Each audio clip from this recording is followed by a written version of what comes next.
Mamlaka ya kudhibiti na kupambana na dawa za kulevya kanda ya kaskazini yakamatwa na kuziteketeza dawa za kulevya aina ya mirungi yenye uzito wa kilogramu 107.45.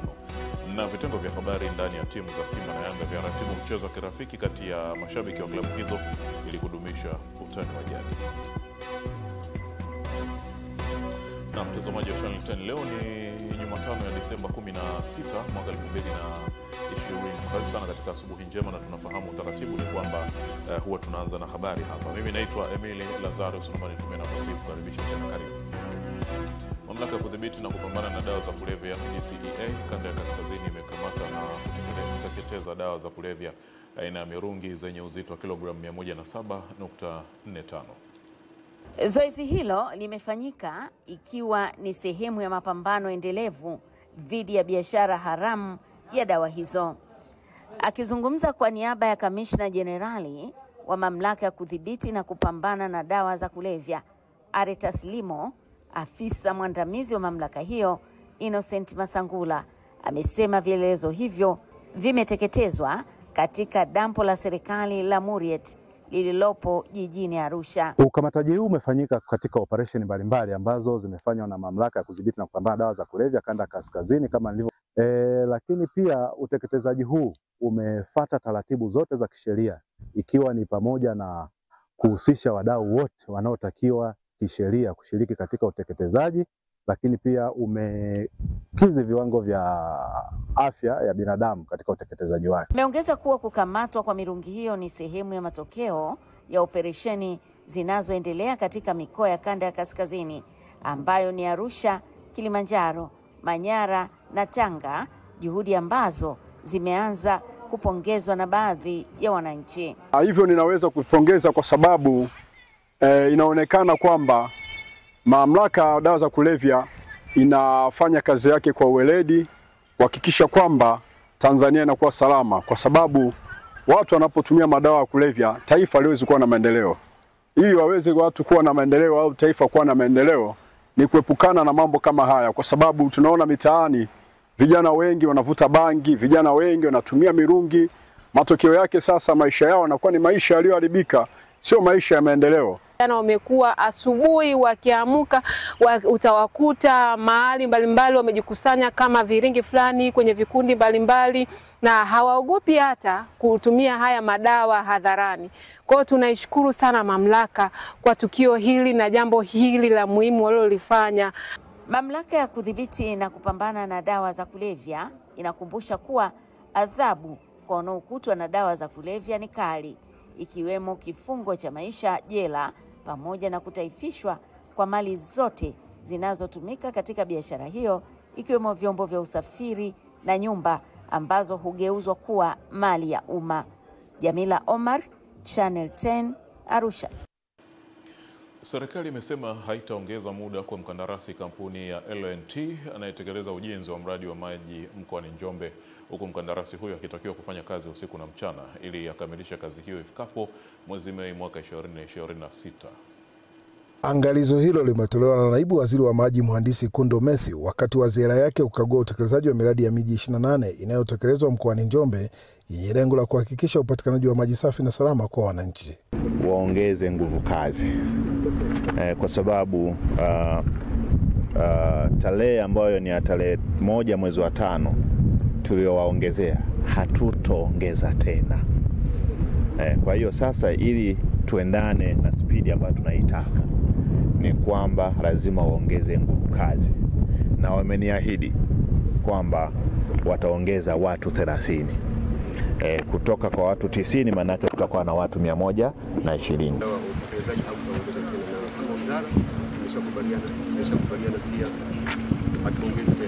Naye mkuu wa wilaya ya Wanging'ombe Zakaria Mwansasu amesema kukamilika kwa miradi hiyo ya maji inayosubiriwa kwa hamu kubwa na wakazi wa maeneo ya Makambako, Njombe, Wanging'ombe na Lujewa wilayani Mbarali kutasaidia kwa kiasi kikubwa kupunguza changamoto ya upatikanaji wa maji safi na salama. Mradi huu kikamilika utaondoa na kupunguza changamoto ya wananchi wa Wanging'ombe ya maji. Toka hapa katika ujenzi wa mradi wa maji wa miji 28 katika halmashauri ya mji wa Njombe mkoani Njombe, naitwa Michael Patrick, Channel 10.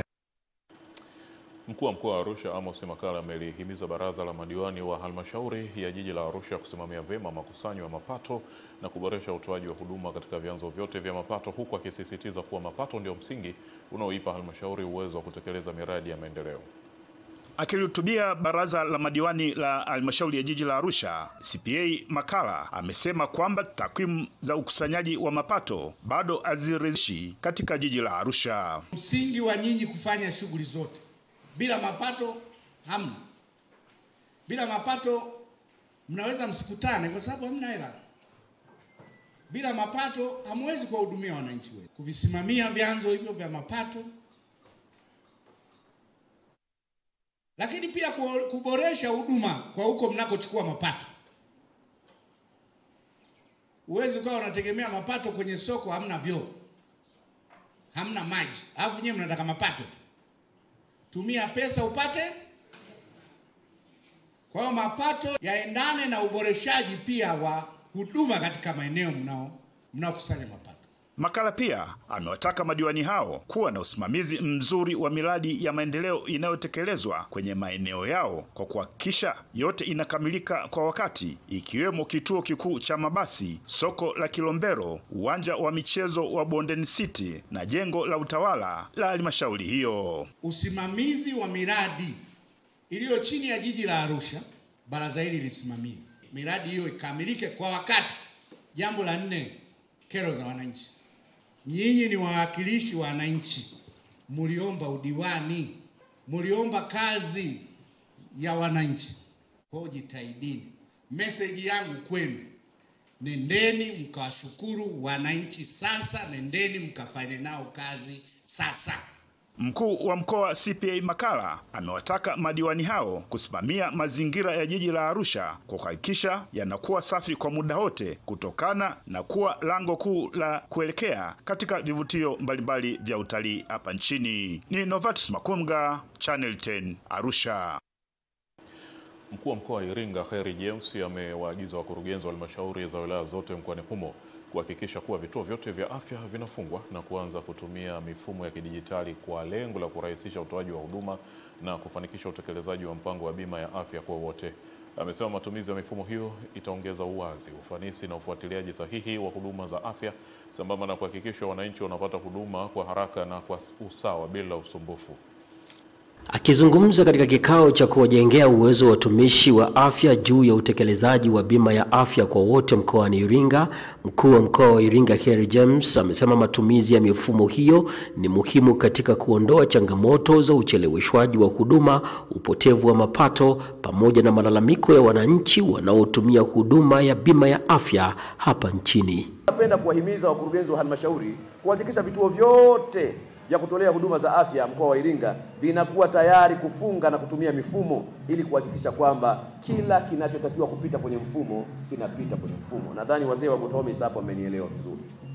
Mifumo hii ni nyenzo muhimu katika kuhakikisha tunakuwa na usimamizi mzuri wa huduma, kuongeza ukusanyaji wa mapato na kunakuwa na uwazi na uwajibikaji. Jambo ambalo ni msingi wa mafanikio ya bima ya afya kwa watu wote kama ambavyo kusudio la Mheshimiwa Rais limewekwa bayana. Aidha, Kheri James amesisitiza kuzingatiwa kwa maadili ya kazi na uwajibikaji kwa watumishi wa sekta za afya. Napenda kusisitiza kuwa suala la uwajibikaji, maadili ya kazi na kujitoa kwa watendaji wa sekta ya afya ni vitu muhimu sana katika kuhakikisha mpango huu unasimamiwa na kuleta matokeo tunayoyatarajia. Kwa upande wake, mganga mkuu wa mkoa wa Iringa Daktari Silvia Mamkwe amesema kuwa watumishi wa afya ni kiungo muhimu katika kufanikisha utekelezaji wa bima ya afya kwa wote, hivyo wanapaswa wakati wote kutumia mifumo hiyo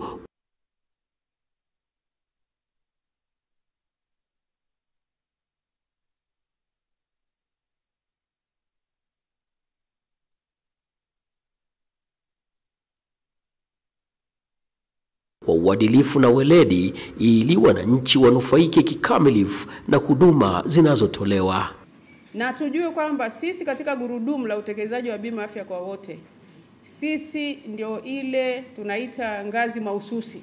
Kwa sababu kama logistics zote zitafanyika za bima afya, wananchi wakachangia, lakini kama hakuna huduma bora ambayo inatolewa kwa wakati na weledi na kwa uaminifu, hii bima afya kwa wote haiwezi kufanikiwa. Kwa hiyo tuko hapa kwa ajili hiyo. Bima ya afya kwa wote ni mpango wa serikali ya Tanzania unaolenga kuhakikisha kila Mtanzania anapata huduma za afya iliyo bora kwa gharama nafuu bila ya kujali kipato chake au eneo analoishi.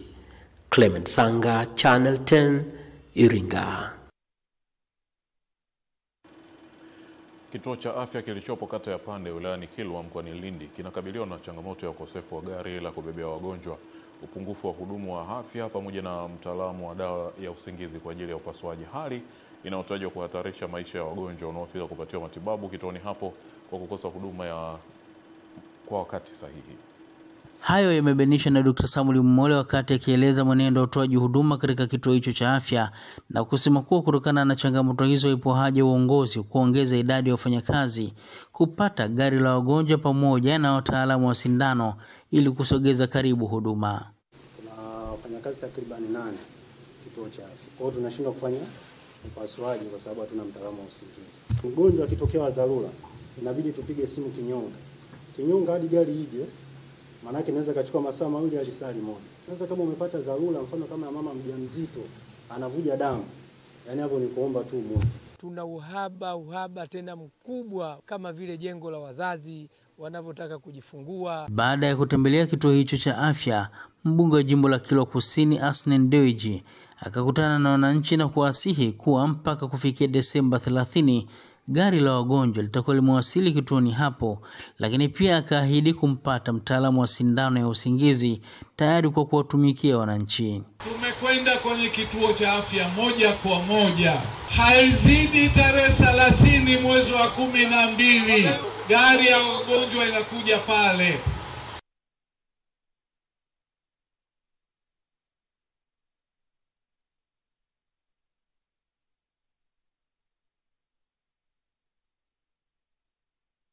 Tunaweza kufanya upasuaji hapa tukimpata huyo mtaalamu. Sijaridhishwa na utendaji wa kituo hiki. Inapotokea wananchi wetu wanakuja kwenye kituo kama hiki, alafu wanaenda kupoteza maisha kwa sababu ya jambo dogo kabisa, ina maana hatukutenda haki.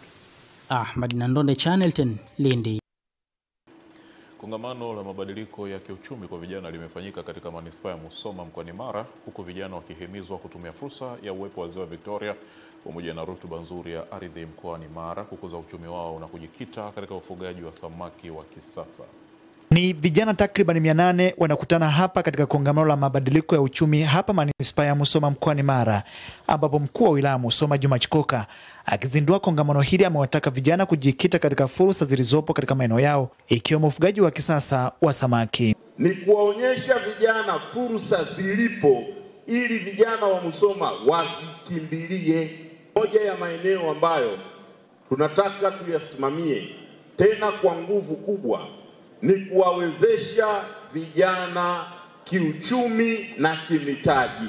Akilifungua kongamano hili, mkuu wa wilaya Musoma Juma Chikoka amesema wanaangalia namna bora ya kuhakikisha vijana hawa wanatengenezea fursa ikiwemo katika sekta ya kilimo pamoja na uvuvi ili kuhakikisha wananufaika. Huku mbunge wa jimbo la Musoma mjini Mgole Miraji akaeleza adhima ya kongamano hili. Lazima tufungue zile ya njia na nyenzo kuu za kiuchumi, kwa maana sekta ya uzalishaji mali, uvuvi, ufugaji, na hasa Musoma yetu hii ni mji wa kibiashara. Na huko vioni watu wanapata mikopo. Kwa hiyo unaweza ukakuta tuna watu wenye degrees wengi sana lakini hawana ajira. Sasa utakiwa tu kuwa na degree ukategemea uajiriwe serikalini. Unatakiwa uwe na degree ili uweze kufanya kitu kingine ambacho kitaweza kukuamua kiuchumi.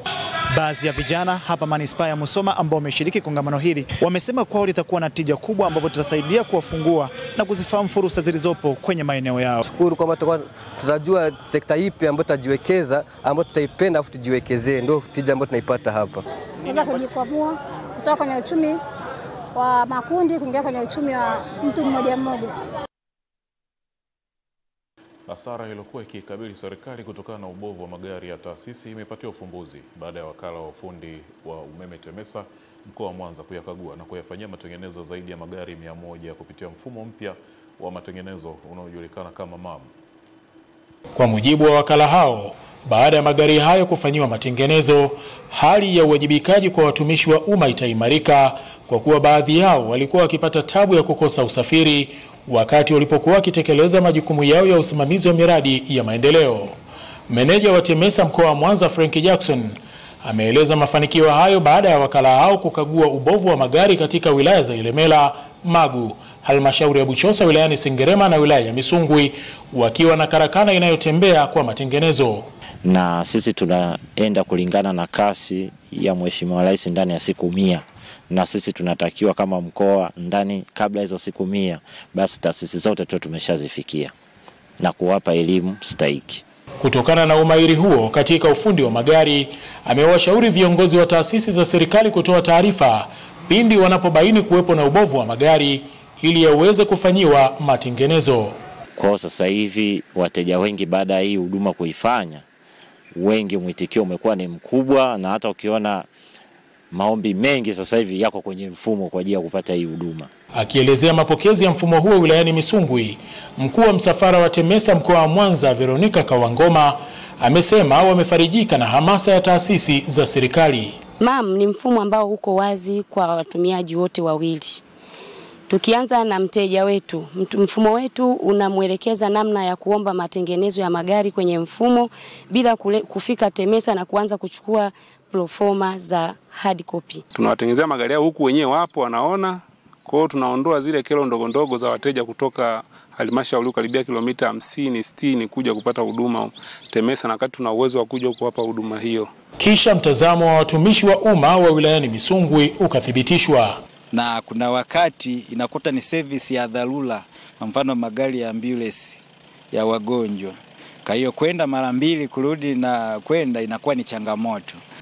Huduma hii iwe huduma endelevu, yani itiliwe mkazo kwamba watu wa TEMESA watembee mara kwa mara kwa wateja wao. Karakana inayotembea kupitia gari maalum la TEMESA inazifikia taasisi zote za serikali popote zilipo, ikiwa imesheheni mafundi waliobobea katika utengenezaji wa magari ya aina zote yanayoharibika.